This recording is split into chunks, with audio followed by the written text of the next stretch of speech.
Have you ever had an experience where you meet someone, you're interacting with them? It could be a friend, family, a client, a boss, any relationship. And you notice the point where you just start to see them as something unchanging. Their behavior, their patterns, their ego tendencies are just so fixed. It's just so frustrating. It's so impossible. And you might sort of resign yourself to this perspective. Have you ever had that experience, but then met it with this sort of extra step to choose a little more gentleness, a little more patience, a little more forgiveness, a little more tolerance, a little more kindness, to sort of work a little more and become a little wider, a little bit more available to care for this individual? I'm sure this is something many of us can relate to, these short little moments of choice where we decide not entirely to give up on one another. Perhaps we know what it's like to give up on one another more than we want to admit. Like, to truly resign ourselves to a sort of, they're just going to be that way. They're going to change. Perhaps we believe that giving that little extra effort of presence and care is going to be exhausting and depleting. So we don't think that we're really safe or strong enough to do that. Haven't we also experienced ourselves in the other position, where someone else is exemplifying unspeakable patience, tolerance, forgiveness, availability, kindness, and extending that towards us? And perhaps in the moment, we don't realize how difficult we're being. I know for myself, there have been many of those moments. Usually, it's years later that I realize, wow, I was a tough cookie. That must have been really hard. And I think about the patience that was given me. I mean, I can even think about my father in some regards, ways that I've learned from him, but years later, even seeing other people act this way towards others, it's almost a schism, like a glitch in the matrix of our patterning, when we realize a potential for kindness and patience and tolerance and more availability in the midst of what feels like a lost cause. Whether someone's giving that to ourselves or we're offering it to another. And sometimes seeing it is like, really, you can do that? You can act that way? You can show that much love towards another person? And I think we actually learn through seeing examples. That's the only way we learn. That's actually the way that we're wired, is to not really know what's possible until it's demonstrated. And this is why demonstrating our own strength, our own capacities, is not just how we show that it's possible for others. It's the only way for us to actually know it ourselves. Like, we don't learn theoretically or conceptually. In fact, theoreticals are theoretical. We can never imagine ourselves learning or growing from something that we actually haven't seen or witnessed to be demonstrably real and true. It's actual experience that shows us who we are and who we can be. And that's why so many of our minds tend to just believe that the world we know, how we are and how we are to relate to one another and what's possible, is of course defined by what we know. And of course, in every single generation, that's always been the case. And then there's always a bunch of people that do something or demonstrate something new. I mean, today is Easter. I don't know too much about Easter, but I'm a big, big fan of Jesus. And my understanding is a part of his teaching is forgiveness. And a part of his teaching isn't so much this idea, which I've never been able to grasp, of dying for our sins. And don't even get me started on how crazy that sounds to me. But the illusion of the body, the illusion of death, the eternity of the soul, that the Son of God cannot be hurt, and that we are that. To be persecuted and to still show kindness and forgiveness is to demonstrate a deep knowing of who we actually are. This is such a beautiful example. I think this is why the whole world regards that being as such an amazing teacher or role model or whatever. And of course, we all take it in different directions. But it takes people doing things like that very often. Not necessarily like sacrificing a body, or demonstrating the illusion of it. Not necessarily some kind of extreme, seemingly painful, but just going somewhere and doing something and persevering where others haven't. We need to see it to know that it's possible. And the question becomes, for each one of us, relative to the most noble, worthy, beautiful, and highest potential of our being, of our human experience, will we and when will we choose to become that example? What does it take in our life to adequately feel that draw, that desire, that passion to find out something we've never known?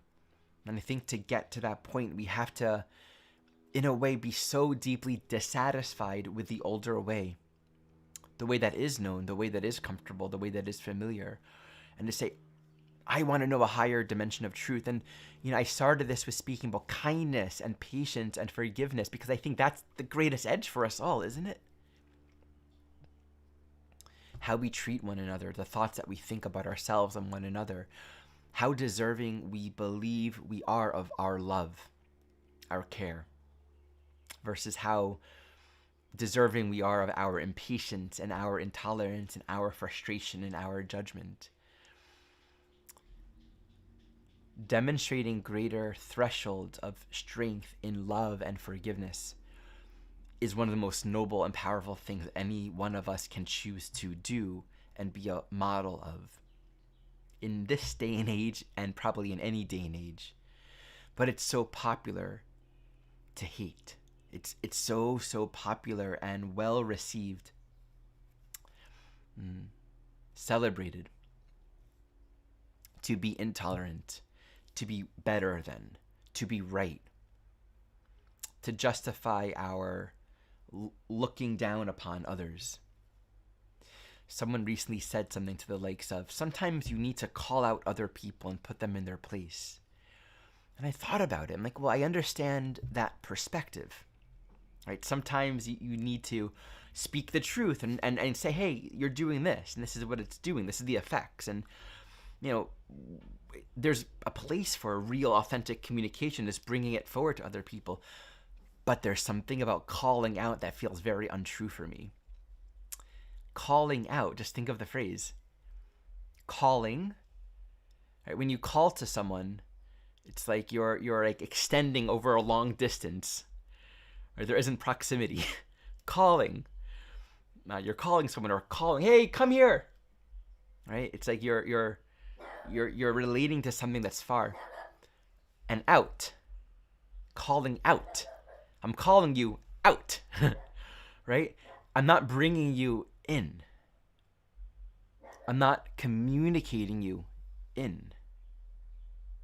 I'm not inviting you inward into togetherness. And so we think we can change people, we can change the world by getting on our pedestal and saying, this is wrong, this is the right way, you're wrong. And of course we have lots of wonderful cancel culture type constructs in our world which come perhaps as a necessary phase for many of us as a result of having been subject to things that are really hurtful. But then what's the result of that? We have all of these people that are basically being told, you fundamentally are here to exist in a state of shame. The only way for you to earn respect from society, respect from culture, is to accept that you are a bad person. And that is why I'm calling you out. We don't actually want to be vulnerable. We don't actually want to recognize that those who have hurt us are hurt. To actually call someone in is to recognize that they are not worse than us. We are not better than them. They are not more of a sinner than ourselves, right? And I don't even believe in the idea of sin. Sin as an attribute is almost like this construct that says you are wrong, as opposed to just making a mistake. This is what happens in the world. This is the basis of most religions, and this is the basis of how society and culture thinks.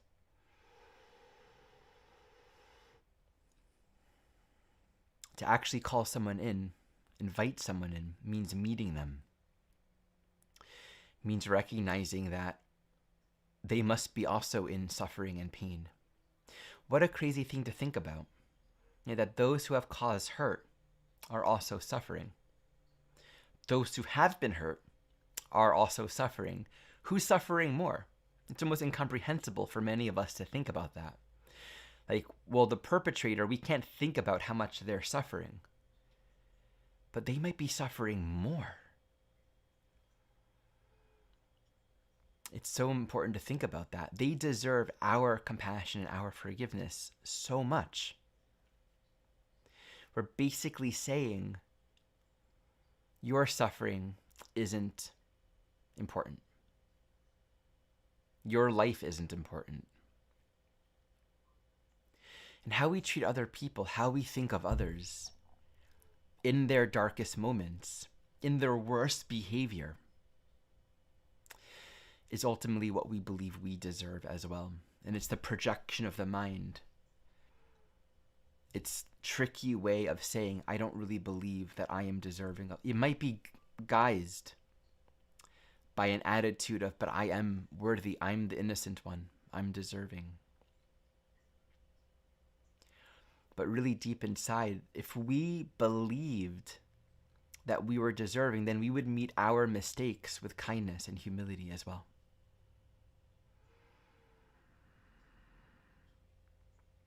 So this threshold of demonstrating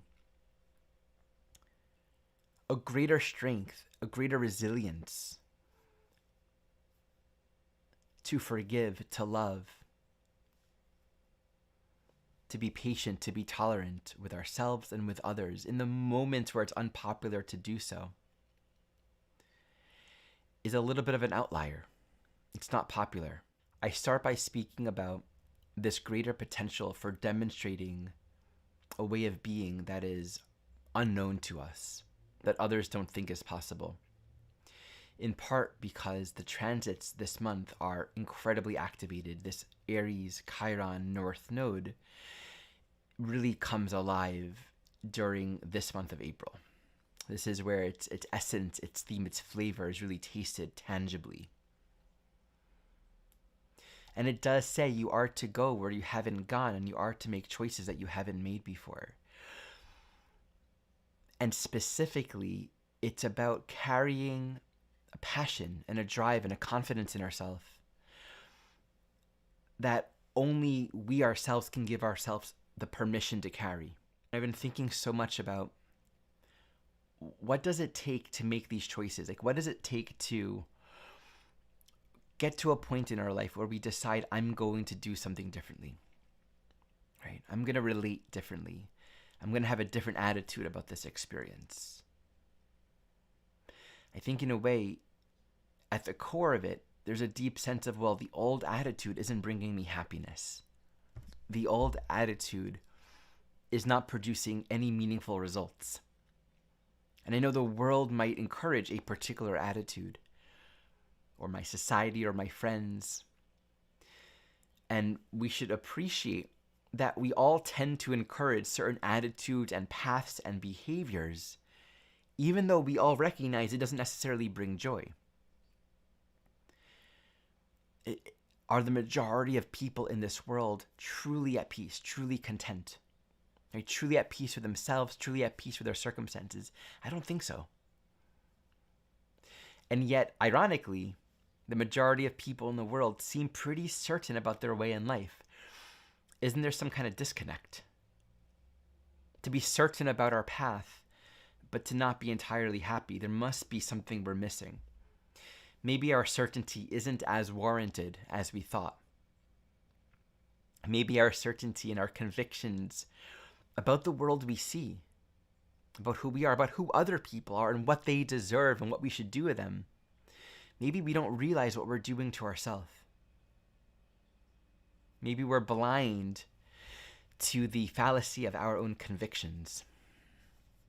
And so there's a need for something new. There's a need to experience ourselves in a completely new way. And I've been thinking a lot about this last night, and I wrote a little article that will be shared on my newsletter soon. I posted this on Facebook last night.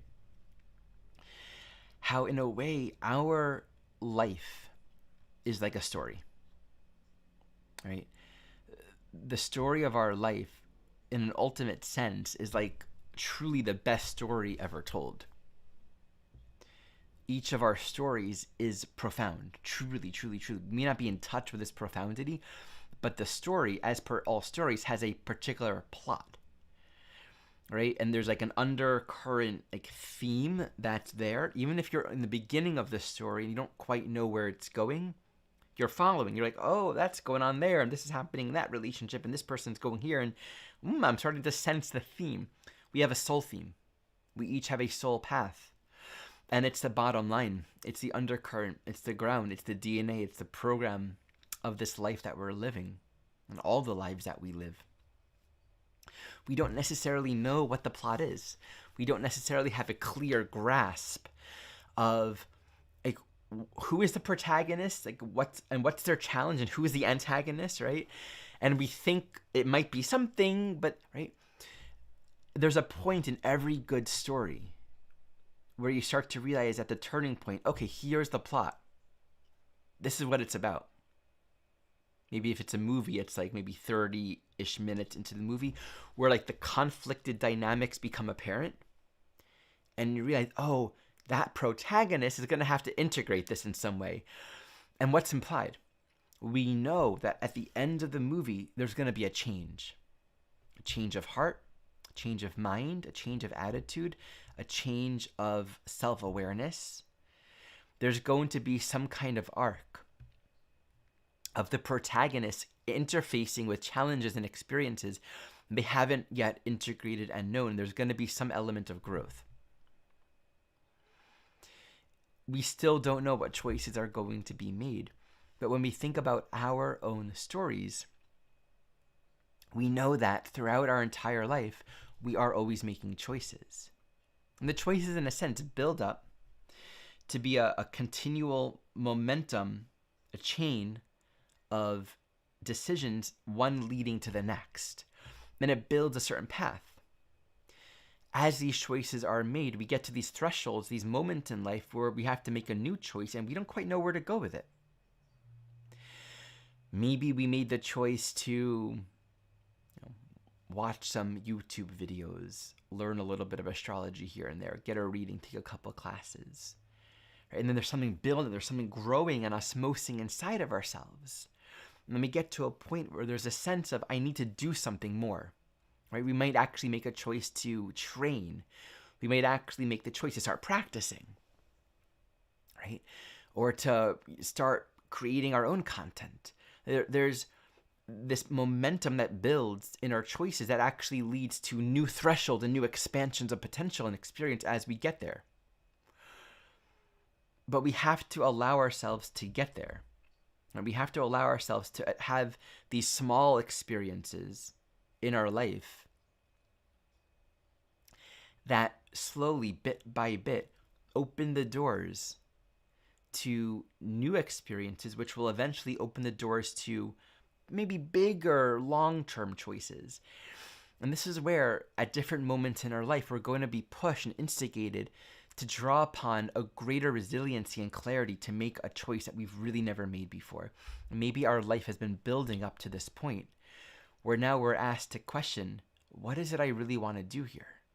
What is it that's really most important to me? What do I deeply, deeply care about?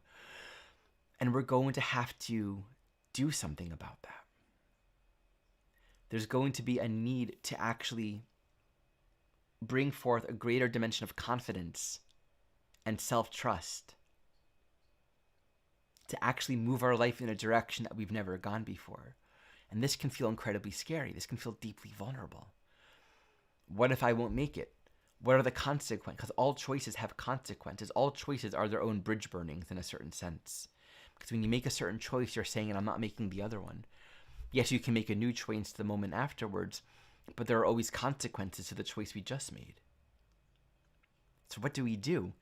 On one level, there's the appreciation and the sort of the compassion in recognizing that whatever's going to happen, we're going to be making a choice. And if there's a willingness and a trust and experience to sort of give us enough feedback, we know it'll teach us what we need to know. And so what I'm saying in that is there isn't a wrong choice, but there is the consequence to every choice that we make, and we're going to feel it. We're going to feel it. And I think that's the fear, not wanting to make a wrong choice, not wanting to go in a wrong direction. Aries is about separation in a certain sense, in the sense that it is about leaving the status quo of what is right now and changing things, going in a completely new direction that's never been gone before. And it's interesting because when you think about it, the idea of that we're always making choices, it's so true. You've heard that line, not making a decision is a decision on its own. But let's think about this for a moment. Let's say you haven't eaten food yet, and you're noticing hunger is starting to arise. There's a choice. What do I eat? And there's a transition that's made from having not eaten to now introducing something into your body. What are you going to eat? That's one question. But then even the question, am I going to eat? What am I going to put in there? Am I ready to put something in here, right? The choice itself to eat is a fundamental change in your human experience. And that's just sort of a mundane example that we will apply several times throughout the day. Then we can abstain from something for a while, but what happens if we don't make that choice? Yes, that's its own decision, but we might feel that hunger. What are we going to do with that hunger? That's always the question. There's always going to be the feedback from life and from within that's calling us to do something thoughtfully. Like, we can't indefinitely put off a choice. We can't indefinitely be default, I'll just go with what's going on right now, or I'll do nothing. As long as we're here having this human experience, there's going to be some impelling force pushing us, calling us into some thoughtful clarity and decision making. And this month of April is one of those months. This month of April is fundamentally about, we need to take that, the feedback that we're getting inside of ourselves, the strong sensation of discomfort, of stress, of anxiety, of there's something more, there's something that needs to be done. And it's not about recklessly moving into a choice at all. In fact, it's very much not what I'm speaking to. It's not just opening the refrigerator and eating. It's really getting to know the hunger. Really getting to know, what is this energy inside of me that's wanting something different? Not running towards the answer, but not lying to ourselves or denying that there is a deep calling for something new. we have to appreciate that since we haven't gotten to the end of the story, we don't really know what it is we're going to learn. We know that we're learning, and we can also appreciate intuitively to some degree that everyone's learning the same thing, just the curriculum is a little bit different. Like, we're all remembering who we are. We're all remembering what love is. But the path and the curriculum, the contours and the unique experiences are very much individuated for each one of us. So we don't really know the unique ways we're going to learn, and we can't even judge it. We can't judge it. Oh man, I can't even express this enough. Tomorrow, during my live stream on Pluto series, I'll be speaking about Pluto Jupiter. One thing that I've been contemplating is, there's no qualitative difference in terms of better than from one theology to the next. Like atheism or any form of theism or non-duality, or it's like any belief system or perspective is just another subjective angle through which the individual is going to understand and interpret their experiences in a way that works for them. Same thing with diet. Same thing with every part of our life. Every part of it. It's all, what is the way of interfacing with human experience that is helpful for whatever we're learning and integrating on the inside. And so the choices that we make might seem crazy. This is like the bridge that I was looking for earlier. In some way, this comes back to the idea of let's be really tolerant and patient with one another and with ourselves. The importance of that. One, it's not just that we don't know what other people are struggling with. It's also we don't really know what their path is. We don't know what their next steps are. More than we don't know what our own next steps are. We don't know where another soul needs to go next. And it's actually our kindness and forgiveness that allows a sort of curiosity and openness to what is the sacred next step for this soul? To even consider that within our own selves. What is the sacred next step? Of course, every single place that we've said in our sort of morality, we can't go here, this is where that line in the sand is drawn, is inevitably, in some way, where the waters will wash that sand out, not in spite of us, not because we're bad or wrong, simply because that's what water does. Like those shores, like the tides will grow and will get higher, and our lines in the sand will be washed away. So we often say the things that you judge, you're going to have to undo those judgments at some point, right? Or you're going to have to walk a life where you're doing those things that you've judged, right? Like I've heard a lot of those things, and what's really at the core of it is one way or another, somehow, we are going to have to face the disillusionment of the absolutist, fundamentalist morality and constructs and ethics that we've held down as so certain and so right. Calling them out, saying, I will never do this. Well, that is fodder for something that we'll have to undo down the road. And I think for many of us, there's an undoing happening right now.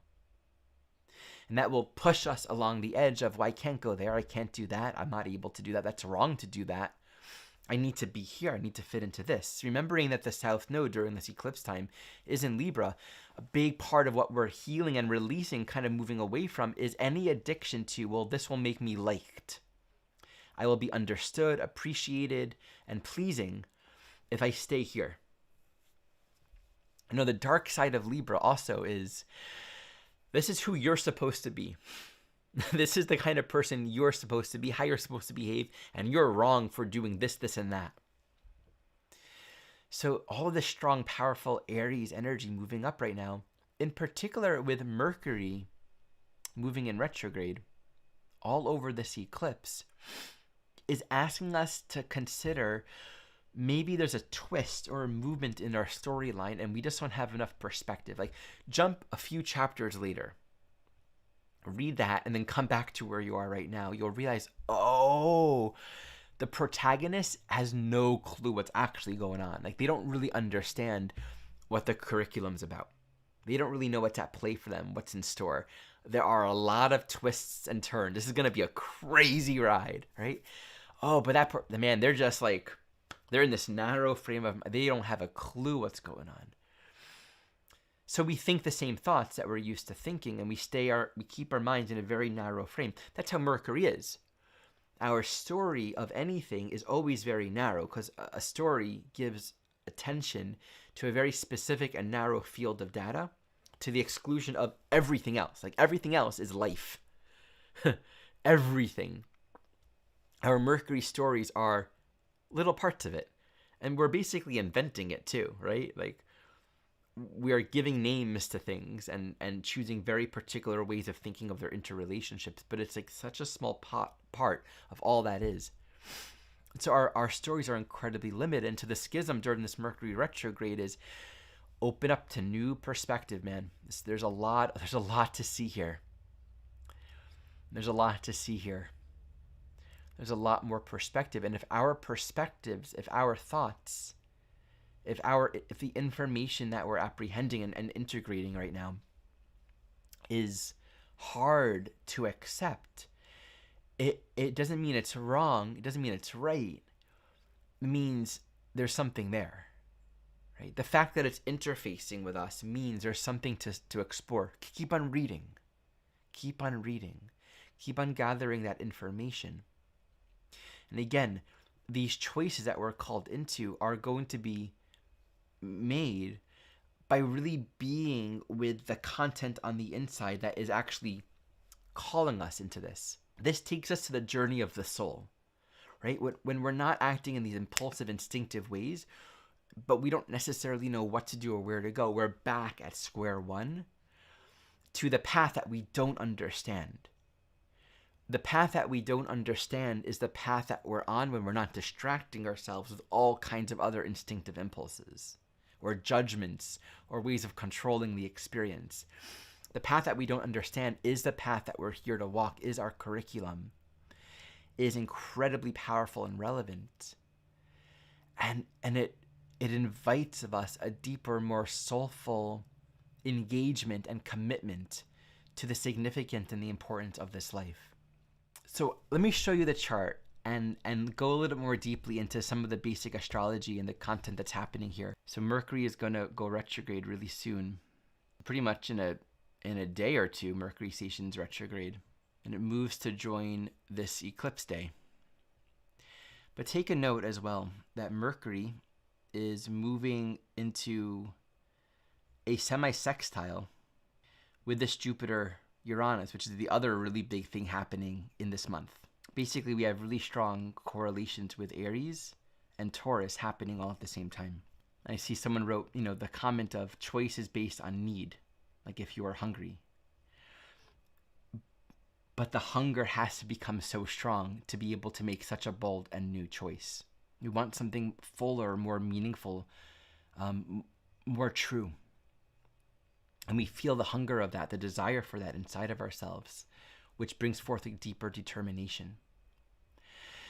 And all of this Aries Taurus has so much about trusting your life path and who you are and where you're meant to go. It's so much about personal direction, personal trust, personal self-value. And I was really thinking of this idea of, in Taurus, we struggle a lot with issues around self-esteem, right? Either fixating on things that we don't have or not feeling very deserving of having more. Not believing in ourselves, not believing in our own value, actually implies that there is value. We wouldn't feel low about ourselves if there wasn't something more about ourselves that we weren't accessing, right? If we were already fully actualized in our potential, if we were already connecting with our full value, we would never feel low self-esteem because our esteem would be totally on par with who we are.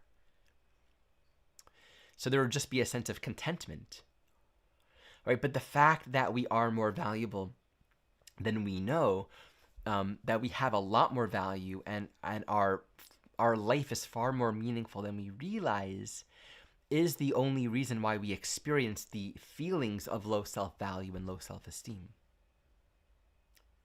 It's because we're not in touch with what actually is true. In the same sense, a conflated, high value and high self-esteem and thinking importance in a sort of self-entitlement kind of way says the same thing. It implies that there is something actually meaningful and valuable that we're not in touch with, and that's the only reason why we would find to exaggerate or conflate our own value, right? Higher or lower, right? Conflated or degraded, both imply the same thing. It means we're not in touch with who we actually are and the true meaning and value of our lives. I think this is one of the characteristics of this Jupiter-Uranus. It's saying we have more than we realize. We're sitting on a gold mine. There's more value and meaning and resources available. But when we look at this in conjunct between this, look at Chiron at 19, Mercury moving towards 19, 20, 21, sorry, not in conjunct, but semi-sextile between the Taurus and this eclipse, all this eclipse stuff in Aries, it says we need to be able to break out of the mold of our life. We need to talk about the analogy of hunger from a Taurus point of view. There's something that we're missing, right? There's something inside that we're not feeding ourselves. We're not being nourished by something essential. And what's interesting is we know ourselves as being rich and wealthy when we give and when we extend and when we live our life of circulating the gifts and the resources that we have. We live in poverty only when we don't share what we have. It's the same idea of when we demonstrate a way of living, a way of kindness and availability and care that the world doesn't believe in. It's only through demonstrating it that we actually know we can be that. We only know what we are by how we live it. That's the only way that we ever learn or realize anything, by how we actually live. And so with all of this strong Taurus Aries energy right now, this month is saying live differently. You're going to have to do something differently. And there are two factors that I would want to bring forward here. One is often there is a need to let go of the comfort, the familiarity, and the stability of the known. Even if it's really looks good, even if it makes a lot of sense logically, if there's a sense that something is missing, there's a deeper value and meaning and potential in life that it's not coming through.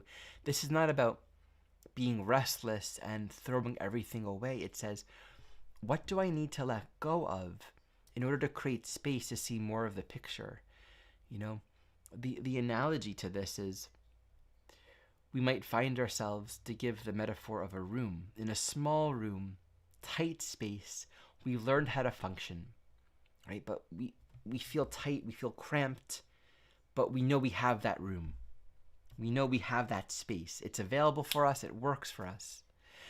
It might be scary to leave that room for something else because we haven't seen that something else. We don't know that we're going to have what we need. We're afraid of loss. We're afraid of experiencing something differently. And yet, in letting go of that small, tight space, we make ourselves so much more available for something more. And I can't emphasize enough how much leadership is called upon us right now, because we have to make these choices on our own. In a sense, eclipses can be very powerful because we can be graced by a lot of energy moving through, right? Pieces coming through that need to be released that just happen on their own. New elements coming in to be integrated. It's a portal. The nodes are portals where just karmic energy runs through them. But even then, there's still a need to make choices. The other dimension that I want to speak to in looking at this Taurus relative to all the Aries, besides for the willingness to let go of what we are familiar with, to give what we don't yet know that we have. I made waffles this morning. When I first began making homemade waffles, it was because we were out of batter, but my daughter wanted waffles. So I decided in that moment that I would create something I didn't know that I would be able to create. I just took some oats, put it in a blender, added some eggs. We added peanut butter. I think we had maca, some other random things, banana, butter, blended it all together, made a batter. And it was good. And I've been doing that for a long time now, where she wants waffles, and I no longer look for waffle batter. I no longer think of even buying batter because I realize, oh, this is easy. You can make flour out of all kinds of things. I'm sure a lot of people know this, but that was new for me. And the only way that I was able to learn this was by just trying it. And it was the willingness to take the resources that I have and create something with them that I didn't even know was possible. I didn't even know it tastes that good until I actually did it. I have these tape cassettes, probably somewhere between 15 and 20 or something, and most of them are recordings of me playing piano from my, preteen years till my early 20s. I recorded myself playing my own music, recording and composing songs since I was very young. And these tapes have been sitting on the shelf, and in different phases of my life, they've been in storage for years at a time, untouched, right? Just there's always been that thought, I'm going to do something. I'm going to listen to them and learn these songs, and I don't remember them. And there's so many of them, and most of them aren't complete, and really create something. And a couple times I've listened and I've taken those songs and I've begun to work on it. But it's sort of been this perpetual, here's a resource that I really care about, and one day I'll do something about it. One day I'm going to, do something about it. I was remembering this experience I had, good 15 years ago or so. I was traveling and I had a little digital recorder. This was before these iPhones that do everything for us. And I had probably 70 or so little recording clips of me singing, playing songs. This was on guitar, melodies or short songs that would come through. Not all of them most of them weren't complete, but they were like really beautiful, right? I would capture inspiration just throughout the day, or whenever I would have a guitar and pick it up, I would have an inspiration and record it. And those recordings probably spanned a period of a couple years. And my jacket was stolen at an event, and I lost that recording device. And I had so much grief for having lost that. And that grief, it's still kind of with me today, because it's like all these beautiful melodies that I'll probably never hear again and never do something with. But I realize the grief and the longing for those lost melodies coincides with my tape cassettes sitting on top of my piano, collecting dust, doing nothing with them. As long as I'm not actually doing something with my music, doing something meaningful, engaging with that art and with that beauty, that which I love deeply, the grief of losing that digital recorder will remain very raw inside of me. But actually engaging with my music, I realize it shifts the energy. Okay. Living with what we have, creating with what we got, is the answer to not having. We didn't have pancake batter, but I made my own pancake batter. What don't you have in your life? Where do we give our attention to what we don't have or what we lost? But then what happens when we begin to give attention to what we do have, but we're just not doing anything about? I promise you, we sit on wealth, oftentimes lamenting at our smallness, lamenting at our incapacities or at all that we've lost, completely blind to how much we got. And I know this is true because I see people at all different levels of financial wealth, to downright poor living on the streets to millions of dollars. And their sense of joy and creativity and sort of self-entitlement to live and create and receive doesn't seem to have anything to do with their monetary conditions. I've met very happy, creative, and giving people that feel very resourced, that don't have very much. Some of the most inspiring people, I can think of one right now.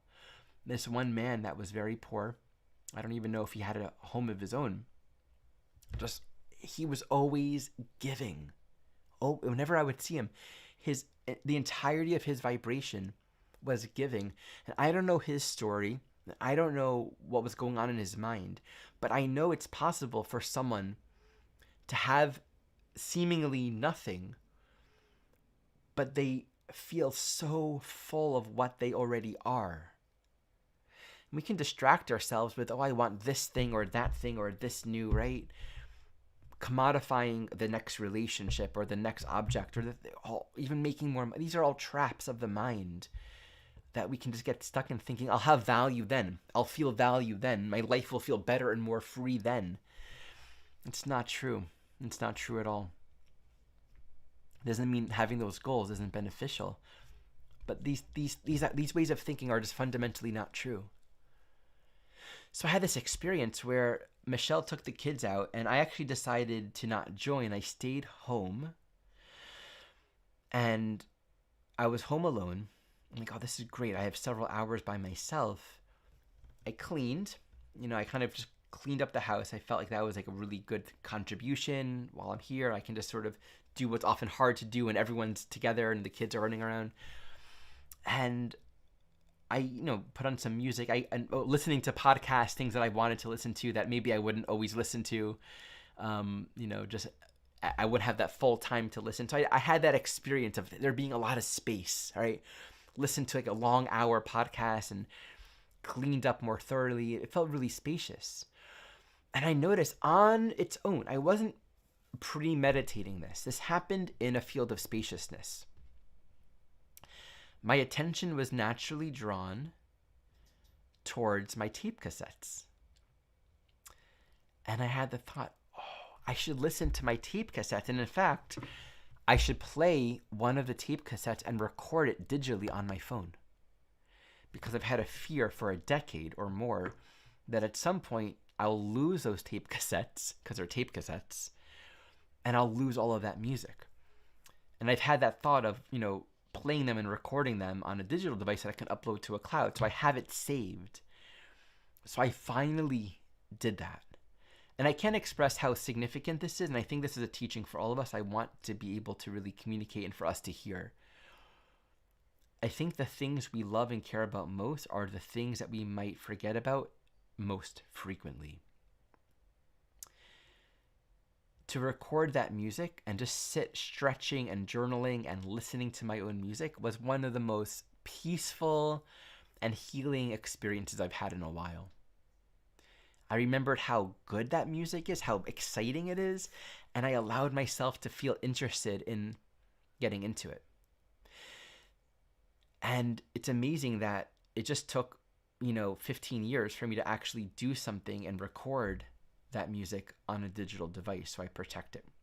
And that opened up in me, okay, this is a project. Whenever I have that time, I'm going to play that music and record it and then upload it so that it's preserved. But while I'm listening to it, I'm going to be inspired by it too.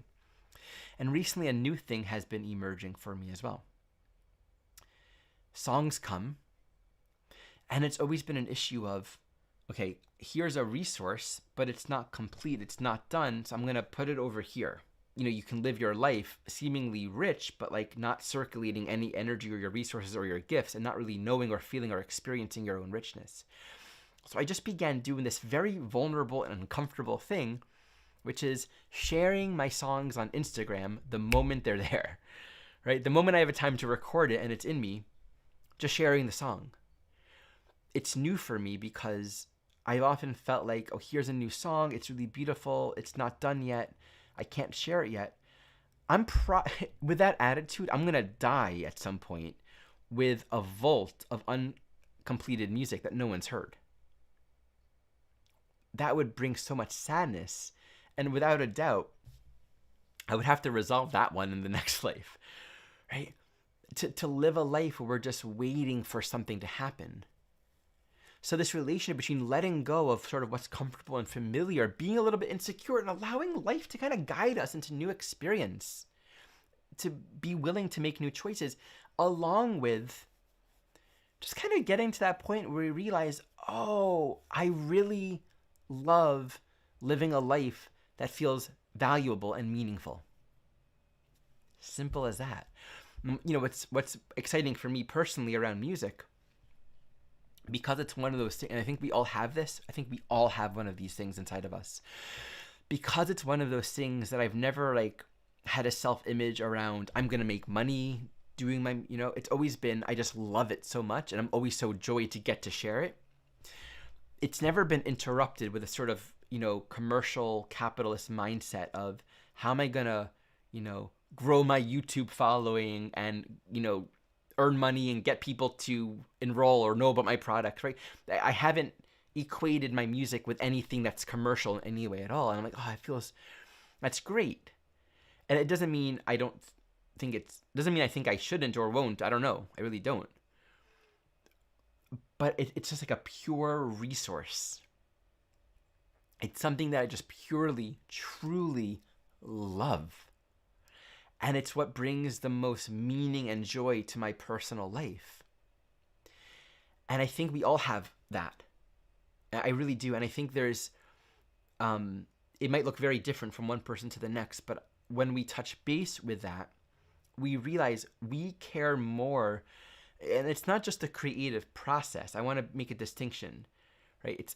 There's a creative energy in it, but it's what brings us life. Rick Rubin said something like, when you find your art, you'll do anything just to make more of that art. Right? You'll get another job just to do more of the art. Like when you really connect with that passion, you'll do whatever it takes to make it. And you're not going to be concerned with outcome, and you're not going to be concerned with making a living out of it. And these things might happen, but the purity of the passion, it starts just how children, they don't have any inherent issue with self-value or self-esteem. That's not an issue for children inherently, right? Unless it's conditioned or, patterns emerge that will bring that up for the soul's path. Our resourcefulness and our capacity is built into our own biology, and we see it in life. I mean, the fruit tree happens. The tree produces fruit. Life grows from the earth. Life just produces and has an abundance of resources. We're no different than that abundance. So bringing this together, I think there's just a lot of beauty and potential that's wanting to emerge right now, and we really are to trust our life path. And even if things feel difficult or stressful, or we don't know what the decisions are, there's wisdom and there's beauty in cultivating a quality of trust. Trust right now. Because the moments arise where we do have that clarity. And it's the small choices that lead us to more small choices. It's the small choice to say, no, I'm uncomfortable doing that. I'm not going to do that. No, I'm not going to make this choice that actually makes me feel not good. No, I'm going to relate in a slightly different way right now. It's the small choices that actually paves a momentum for even greater psychic clarity and knowledge. This is such an important thing to learn. You can say right here, it's really interesting. We have this a really powerful linkage from Pisces to Aries to Taurus, just one to the other, right? And in a way, Mars is the final ruler of it all, right? Taurus is ruled by Venus. Venus is in Aries, moving towards that north node, all ruled by Mars, with Saturn moving towards Pisces. We can just see it in the larger sense that there's a greater plan unfolding in our life. Let me close with this other thought and reflection that I think is just fascinating.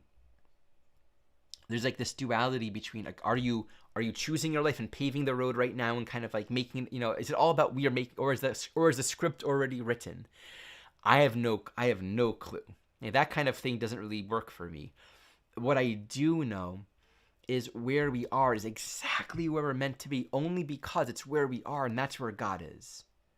That's the only place where reality ever is. And thus, what's happening in our life and what we're interfacing right now is perfectly relevant for our awakening. The context, the circumstances of our life right now are so, so, so deeply relevant. And something that I feel I'm being taught, that I'm learning along this path that I want to share with you, is there's no number of choices or changes or experiences that don't lead us back to the present moment. And if the present moment is where we're meant to be, is where the guidance is where the growth happens next, then we can really let go of right or wrong, of trying to get it all right. And we can actually be a little more free with our life, free with our hearts, free with our choices. Give ourselves a little bit more permission to move in the direction of what's truly calling us, even if that feels a little bit different or scary. I think about the Matrix. There's a scene in the very beginning of Matrix 1 where Neo was running away from the agents. And the team, they're trying to save Neo, but he couldn't do it, right? So he gave up. And then Neo got arrested. Then what happened is the team met him there. It's like if you're driving on a GPS system and you get lost, the GPS system recalibrates right there. Like wherever we go, the guidance meets us right there, and then the next chapter gets to be a new experience. And who are we to judge, right? Whatever we're doing, whatever choices we're making, we're gonna say no, no, no, no, no 1,000 times until we finally get to a yes. We're going to resist. We're going to meet with fear. We're going to act from frustration, from intolerance, from hastiness, so many times, from a place of not knowing our own respect, not honoring and valuing who we truly are, so many times, until it just happens that there's been an adequate amount of inner movement, and we just change and we think differently. I don't know how that happens, but it happens for all of us. And when it happens, we feel it and we draw upon it and we make that choice, we make that decision. All right, everyone. Thank you for joining me on this April forecast. Really appreciate the opportunity to just do my best to speak from my heart and share in these ways. It just means so much for me, and I learned so much from it. I want to remind everyone that every Monday we have a live stream where I'm going through Pluto aspects. So tomorrow it's going to be Pluto Jupiter. I'm available for one-on-one sessions for anyone that's seeking guidance and soul support for your journey. I also do that with relationships and soul-to-soul companionships, which are more long-term sessions. And my training program just began, and it's open for enrollment a little bit longer. For those that want to study live with me while we're in the beginning phases, I'm keeping it open for just a little bit longer. I also have many, many classes and products available on my website for anyone that wants to do their own self-study in pretty much any topic within the realm of evolutionary astrology and the soul and the evolution of consciousness through the lens of astrology.